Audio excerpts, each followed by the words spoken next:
नमस्कार दोस्तों, हिंदी व्याकरण संसार में आपका स्वागत है। दोस्तों, जैसे कि हमने इससे पहले वीडियो में शब्दों के भेद जाने, इसमें से एक था विकारी शब्द। तो आइए दोस्तों, विकारी शब्द के भेद जाने।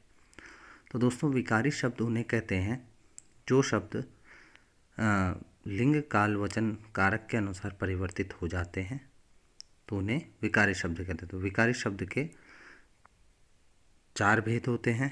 आज हम संज्ञा पर बात करेंगे। तो संज्ञा क्या होता है? तो संज्ञा दोस्तों उसे कहते हैं, संज्ञा का अर्थ नाम। संज्ञा मतलब नाम। तो अगर इसकी परिभाषा की बात करें तो किसी प्राणी, वस्तु, स्थान आदि के नाम को संज्ञा कहा जाता है। देखिए, आदि के नाम को, तो नाम ही संज्ञा है, इतना आपने ध्यान रखना है। तो किसी भी चीज़ के नाम को क्या कहेंगे? संज्ञा कहेंगे। अब संज्ञा के प्रकार कितने होते हैं? 2 प्रकार होते हैं, एक व्युत्पत्ति के आधार पर, एक अर्थ के आधार पर। तो व्युत्पत्ति के आधार पर आपको जैसा कि पहले वीडियो में बताया है, और दोस्तों इस वीडियो के डिस्क्रिप्शन में आपको व्युत्पत्ति के आधार पर का लिंक मिल जाएगा। तो दोस्तों आइए देखते हैं व्युत्पत्ति के आधार पर रूढ़, यौगिक और योग रूढ़। आगे देखते हैं अर्थ के आधार पर। अर्थ के आधार पर संज्ञा 5 प्रकार की होती है। पहला प्रकार होता है, क्या होता है? व्यक्तिवाचक संज्ञा, दूसरा जातिवाचक, तीसरा द्रव्यवाचक, चौथा समूहवाचक, पांचवा भाववाचक। तो दोस्तों ये देखे हमने संज्ञा के प्रकार। अब इनको विस्तार पूर्वक जान लेते हैं, विस्तृत रूप जान लेते हैं इनका। तो विस्तृत क्या होता है? व्यक्तिवाचक संज्ञा। तो व्यक्तिवाचक संज्ञा क्या है?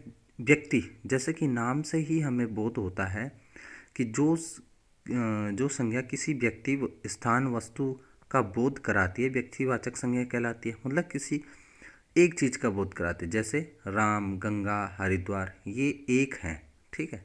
गंगा एक है, राम किसी का नाम है, ठीक है।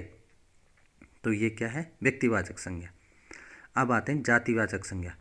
तो जातिवाचक संज्ञा क्या है? वह संज्ञा शब्द, जैसे कि हमें नाम से ही पता चल रहा है कि जाति, वह संज्ञा जो किसी जाति का बोध कराती है, जातिवाचक। जैसे नदी, नदी बहुत सारी होती है। अब गंगा की बात करेंगे तो वो मात्र क्या है? एक नदी है। पर नदी की बात करें तो नदी बहुत सारी होती है। पर्वत, लड़की, पक्षी, पक्षी बहुत सारे पक्षी हो सकते हैं। तो इसकी जाति का बोध कराए वो जातिवाचक संज्ञा। उसी प्रकार तीसरा भेद है द्रव्यवाचक संज्ञा। द्रव्यवाचक संज्ञा जो किसी भी पदार्थ या सामग्री, द्रव्य का मतलब पदार्थ, ठीक है। और पदार्थ की 3 अवस्था होती है। क्या क्या होती है?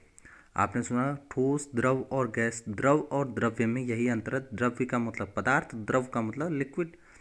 तो जैसे सोना, पानी, ऑक्सीजन, चीनी, चाय, ये सब क्या होगे? द्रव्यवाचक। आगे चलते हैं दोस्तों, समूहवाचक संज्ञा।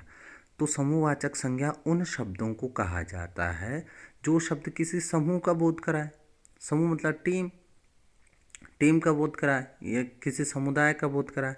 तो जैसे कक्षा, वर्ग, टीम, सभा, ये सब क्या होते हैं? समूहवाचक में आते हैं। लास्ट आता है दोस्तों भाववाचक संज्ञा। तो भाववाचक संज्ञा क्या कहती है? भाववाचक संज्ञा कहती है कि किसी भाव, गुण, दशा आदि का ज्ञान कराने वाले शब्द भाववाचक संज्ञा कहलाते हैं। जैसे क्रोध, मिठास, जिसमें भाव प्रकट हो, वो भाववाचक संज्ञा कहलाते हैं। और भाववाचक संज्ञाओं का निर्माण क्या करते हैं हम? जातिवाचक संज्ञा में क्या करते हैं?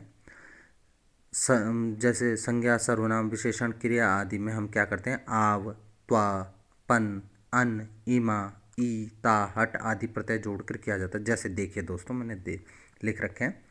पुरुष का पुरुषत्व, त्व जोड़ दिया। अपना का अपनत्व, सुंदर का सुंदरता, ललित का लालित्य, थकना का थकान, दूर का दूरी, समीप का समीपता।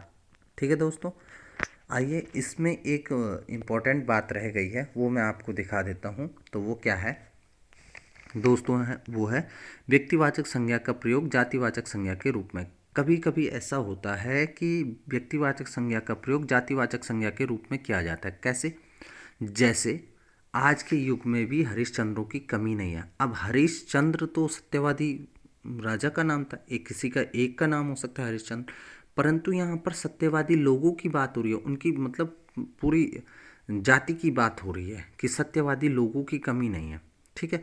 उसी प्रकार जातिवाचक संज्ञा का प्रयोग व्यक्तिवाचक के रूप में, कभी कभी जातिवाचक संज्ञा का प्रयोग क्या है? व्यक्तिवाचक रूप में किया जाता है। जैसे गोस्वामी जी ने रामचरितमानस के रचना की। अब गोस्वामी तो एक जाति है, तो पर यहाँ पे किसे, तुलसीदास जी के बारे में बात हो रही है। जैसे शुक्ल जी ने हिंदी साहित्य का इतिहास लिखा, शुक्ल किसकी, रामचंद्र शुक्ल जी की बात हो रही है ना। जैसे महात्मा जी को राष्ट्रपिता कहा जाता है। अब महात्मा तो बहुत सारे हुए, पर राष्ट्रपिता तो एक ही को कहा जाता है, किनको, महात्मा गांधी को। तो वहाँ पे गांधी जी की बात हो रही है, ठीक है। तो इसका तात्पर्य है कि कभी कभी व्यक्तिवाचक संज्ञा का प्रयोग जातिवाचक के रूप में और जातिवाचक संज्ञा का प्रयोग व्यक्तिवाचक के रूप में। तो दोस्तों आशा करता हूँ आपको ये वीडियो पसंद आया हो। लाइक करें, शेयर करें और सब्सक्राइब करें। धन्यवाद।